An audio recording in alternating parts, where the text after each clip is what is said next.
Você sabia que uma das drogas que mais mata, se não for a que mais mata no mundo, é a comida?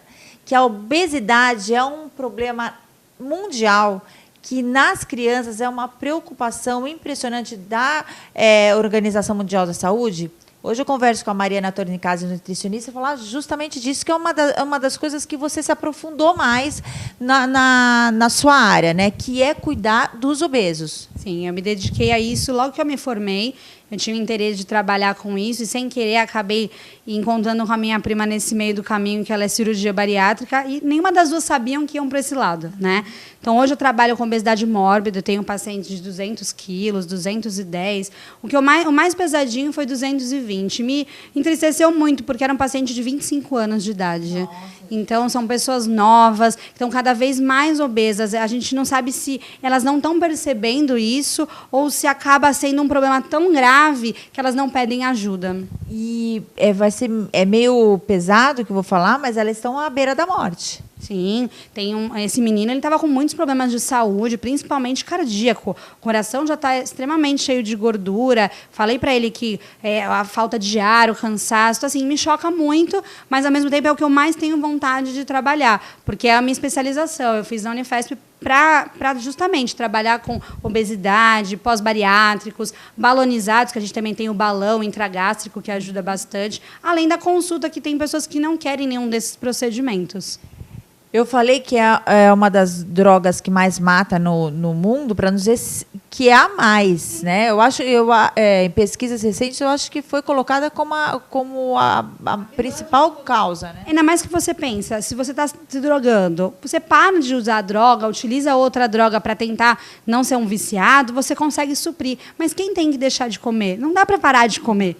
Você tem que comer, só que certo. Só que você precisa comer quando acorda, comer quando almoça, comer quando janta. Só que você é um viciado pela comida. Fica difícil fazer boas escolhas. E aí, o seu tratamento entra nesse auxílio, principalmente quem faz a cirurgia ou a bariátrica, outra de redução de estômago, enfim, o balão. Mas junto tem que ter um acompanhamento psicológico, né, Mari? Porque eu acho que tem fatores genéticos, mas quando chega nesse ponto de estar prejudiciando a saúde, você realmente à beira da morte, você tem que cuidar da cabeça dessa pessoa, né? Quando é uma obesidade muito avançada, eu sempre falo que é uma equipe multidisciplinar que tem que trabalhar. Ele tem que se preparar para a cirurgia, ele tem que se preparar para o procedimento, ele tem que perder peso, ele tem que mudar a forma de cabeça. A gente fala que é a nutrição comportamental. Muda o comportamento, tanto psicológico quanto alimentar. Aí ele vai fazer a parte com o cirurgião, opera, e no pós ele tem que ter o acompanhamento também psicológico e também nutricional, porque é difícil. É uma dieta líquida, é uma dieta modificada. Alguns pacientes têm aversões a alguns alimentos, rejeitam. Tem o dumping, que é quase que um infarto, parece, é um sentimento horrível, que é quando você consome altas cargas de açúcar no pós. Então, tem pessoas que têm isso, tem pessoas que não têm. Então, é muito delicado um processo desse tipo. E quando é em consultório, quando não tem um procedimento, também precisa da equipe, porque eu preciso que esse paciente faça exercício, eu preciso que ele vá no médico, veja se as partes hormonais dele estão boas e trate a parte psicológica, porque o que começou isso é a parte psicológica. Que desencadeou, né? Agora, o seu papel é muito forte e estratégico, porque se a pessoa teve uma compulsão por comida, a comida é algo muito, mas muito prazeroso, né? Para nós que não temos o problema de obesidade, imagina para quem não tem, além de ser prazeroso, ele é muitas vezes o que está suprindo o vazio dentro dela, é uma válvula de escape, ela se joga na comida. É lógico que tem, eu acredito que essas pessoas já devem comer até sem prazer, no sentido de saborear e de entender o sabor dos alimentos. Mas aí que você entra, porque a coisa gostosa dela dela conseguir substituir alimentos orientados por você, que realmente, não só falando das alergias ou das rejeições alimentares que ela pode ter por conta do organismo, mas do paladar dela, né? As vontades, tudo tem que ser atrativo.